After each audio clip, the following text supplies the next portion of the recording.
नमस्कार विद्यार्थियों, आज के वीडियो में हम तर्क संग्रह के ग्रंथ के अंतर्गत तृतीय पदार्थ कर्म से लेकर सप्तम पदार्थ अभाव तक का अध्ययन करेंगे। तो आइए देखते हैं। तृतीय पदार्थ है कर्म। कर्म की परिभाषा श्रीमद् अन्नभट्टकार ने बताई है, चलनात्मकम कर्म, अर्थात कर्म चलनात्मक क्रिया है। चलनात्मक कहने से तात्पर्य है हिलना, डुलना, चलना, फेंकना, गिरना, गिराना, सिकोड़ना, फैलाना आदि। तो जो भी क्रिया है हिलने डुलने की, वस्तु को अपनी तरफ लाना, उछालना, फेंकना, इन सब प्रकार की क्रियाओं को हम कर्म कहेंगे। कर्म के भेद हम पढ़ेंगे। ऊर्ध्वदेश संयोग हेतु उत्क्षेपणम। ऊर्ध्वदेश, ऊर्ध्व का मतलब है ऊपर, तो ऊर्ध्वदेश ऊपर के स्थान में संयोग का जो हेतु है उस कर्म को कहेंगे उत्क्षेपणम, अर्थात फेंकना। तो ऊपर की ओर जब कोई वस्तु फेंकी जाएगी, ऊर्ध्व स्थान की ओर कोई वस्तु फेंकी जाएगी, उसको उत्क्षेपण कहेंगे। अधोदेश संयोग हेतु अपक्षेपणम। अधः का मतलब होता है नीचे, तो नीचे की ओर किसी वस्तु को जब फेंका जाएगा उसको अपक्षेपण कहेंगे। कर्म के तीसरे भेद के अंतर्गत है आकुंचनम। शरीरस्य सन्निकृष्ट संयोग हेतु आकुंचनम। तो विद्यार्थियों देखिए, आकुंचनम शब्द का सामान्य अर्थ है समेटना। जब हम किसी वस्तु को अपनी ओर खींचते हैं, अपनी ओर समेटते हैं, तो इसको आकुंचन कर्म कहेंगे। शरीरस्य सन्निकृष्ट संयोग हेतु, शरीर के पास में जब किसी वस्तु को खींचा जाता है, समेटा जाता है, तो उसको आकुंचन कहेंगे। फिर इसके बाद में है विप्रकृष्ट संयोग हेतु प्रसारणम। जब हम किसी वस्तु को फैलाते हैं, प्रसारण का तात्पर्य है फैलाना। जब हम किसी वस्तु को फैलाते हैं तो उसको प्रसारण कर्म कहेंगे। और बाद में है अन्यत सर्वम गमनम। ये जो चार प्रकार के कर्म हमने पढ़े, इनके अलावा जो भी सामान्य अर्थात दिशा से हीन जो कर्म होगा, दिशा निरपेक्ष जो कर्म होगा, वो गत्यात्मक कर्म कहलाया जाएगा। तो इस प्रकार से विद्यार्थियों हमने देखा कर्म के भेद के अंतर्गत चार भेद पढ़े: उत्क्षेपणम, अपक्षेपणम, आकुंचनम, प्रसारणम और गमनम। यह जो कर्म है वह किन किन में रहता है? देखिए, पृथिव्यादि चतुष्टय मनोमात्र वृत्ति, अर्थात पृथ्वी, जल, तेज और वायु तथा मन में ये कर्म रहता है। इसके पश्चात चौथा पदार्थ है सामान्य। सामान्य की परिभाषा देखिए, नित्यम एकम अनेकम अनुगतम सामान्यम, अर्थात जो नित्य है, एकम और एक होकर, अनेकम अनेकों में, अनुगतम जो अनुगत है, उसे सामान्य कहते हैं। यह सामान्य द्रव्य गुण कर्म वृत्ति ही, अर्थात द्रव्य गुण और कर्म में रहता है। कहने का भाव यह है कि देखिए कि यह सामान्य पदार्थ नित्य होता है और एक होता है, क्योंकि घट में घटत्व एक है और नित्य है, तथा अनेक घटों में समान रूप से अनुगत होने के कारण घट में समवाय संबंध से विद्यमान रहता है। तद द्विविधम पर अपर भेदात। यह जो सामान्य नामक चौथा पदार्थ है, यह दो प्रकार का है, पर सामान्य और अपर सामान्य। परम सत्ता, अपरम द्रव्यत्वादि। देखिए, द्रव्य गुण और कर्म में रहने वाले सामान्य को सत्ता कहते हैं।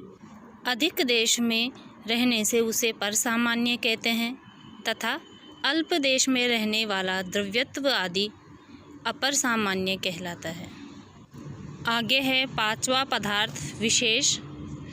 विशेष की परिभाषा देखिए, नित्य द्रव्य वृत्तयो व्यावर्तका विशेषः, अर्थात नित्य द्रव्यों में रहने वाले एवं भिन्नता बतलाने वाले विशेष होते हैं।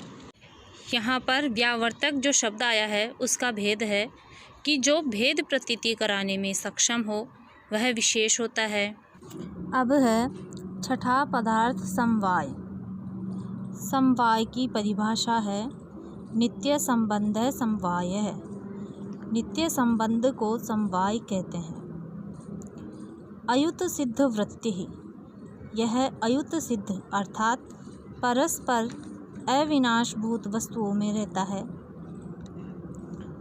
ययोर मध्ये ययोद्वयो मध्ये एकम अविनश्यत, जिन दो वस्तुओं में एक वस्तु नष्ट न होते हुए अपर आश्रितम एव अवतिष्ठते, दूसरी वस्तु के आश्रित रहे, तौ अयुत सिद्धौ, उन दोनों को अयुत सिद्ध कहा जाता है। यथा अवयव अवयवीनौ, जैसे अवयव और अवयवी, एक वस्तु के आश्रय में दूसरी वस्तु आश्रित रहे। गुण गुणिनौ, क्रिया क्रियावंतौ, जाति व्यक्ति विशेष नित्य द्रव्य। तो इस प्रकार से समवाय के आश्रय अयुत सिद्ध के अन्नभट्ट ने 5 भेद बताए हैं। अवयव अवयवी, गुण गुणी, क्रिया क्रियावान, जाति व्यक्ति और विशेष द्रव्य नित्य द्रव्य। अवयव अवयवी तो अंग अवयव अवयवी को अंग अंगी भी कहा जाता है। इसमें अंग अवयव और आधार आश्रय है और अंग या अवयवी आधार या आश्रित है, जैसे पट और तंतु, वस्त्र और डोरा। इसके पश्चात हमारा अगला पदार्थ एवं अंतिम पदार्थ है अभाव। यहाँ पर देखिए कि श्रीमद् अन्नभट्ट ने अभाव की परिभाषा न देते हुए इसके भेदों का वर्णन किया है, जिसमें अभाव के भेद है प्रागभाव, प्रध्वंसाभाव, अत्यंताभाव और अन्योन्याभाव। तो सबसे पहले हम देखेंगे प्रागभाव को। प्रागभाव जो शब्द है 2 पदों से मिलके बना है। देखिए, प्राक और अभाव। प्राक का तात्पर्य होता है पहले और अभाव का तात्पर्य अभाव। तो जिसका जो प्रागभाव है, इसकी परिभाषा में हम देखते हैं अनादि शांत प्रागभाव है, अर्थात अनादि, जिसका आदि नहीं है, जिसका आरंभ नहीं है, स अंत, लेकिन जो अंत सहित है, अर्थात जिसका अंत तो है लेकिन प्रारंभ नहीं है, ऐसे अभाव को प्रागभाव कहे हैं। उत्पत्ति पूर्वम कार्यस्य, जो कार्य की उत्पत्ति से पहले होता है। तो इस प्रकार से हमने देखा कि जिसका आदि नहीं है और अंत है, ऐसे अभाव को प्रागभाव कहेंगे। और यह जो प्रागभाव है, यह कार्य की उत्पत्ति के पहले रहता है। अब उसके बाद में है प्रध्वंसाभाव। प्रध्वंस और अभाव, इन 2 पदों से मिलकर बना है प्रध्वंसाभाव। प्रध्वंस का तात्पर्य है नष्ट और नष्ट या नाश।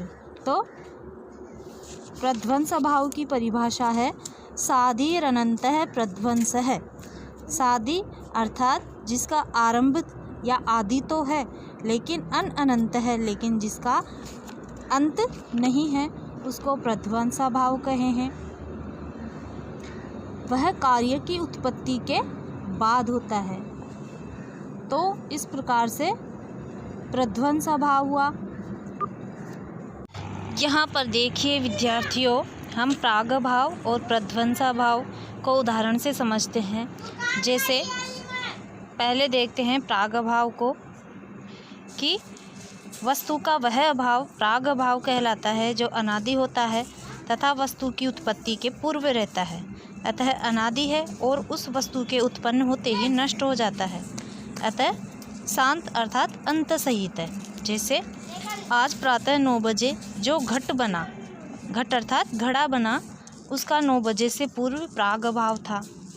वह अभाव कब से था इसकी कोई सीमा नहीं, अतः वह प्रागभाव अनादि होता है तथा 9 बजे जब घट बना उसी क्षण उस घटाभाव का अंत हो गया, इसलिए वह शांत हुआ।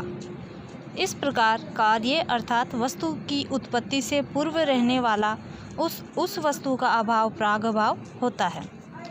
फिर बाद में प्रध्वंसाभाव का अर्थ है किसी वस्तु के नष्ट हो जाने पर उस वस्तु का अभाव। किसी वस्तु की उत्पत्ति के बाद होने वाला अभाव जिसका आदि तो होता है किंतु अंत नहीं होता, प्रध्वंसाभाव कहलाता है। यह लक्षण पूर्ण नहीं है अथवा कह सकते हैं कि स्पष्ट नहीं है। इसका अभिप्राय तो यह है कि जब कोई उत्पन्न हुई वस्तु नष्ट हो जाती है तो उसी क्षण से ध्वंस अर्थात नाश के कारण उत्पन्न उस वस्तु का अभाव तत्काल नाश के समय से प्रारंभ होने के कारण सादी एवं फिर कभी उस वस्तु की उत्पत्ति न होने के कारण वह अभाव अनंत होता है। इसलिए उस अभाव को प्रध्वंसाभाव कहा जाता है।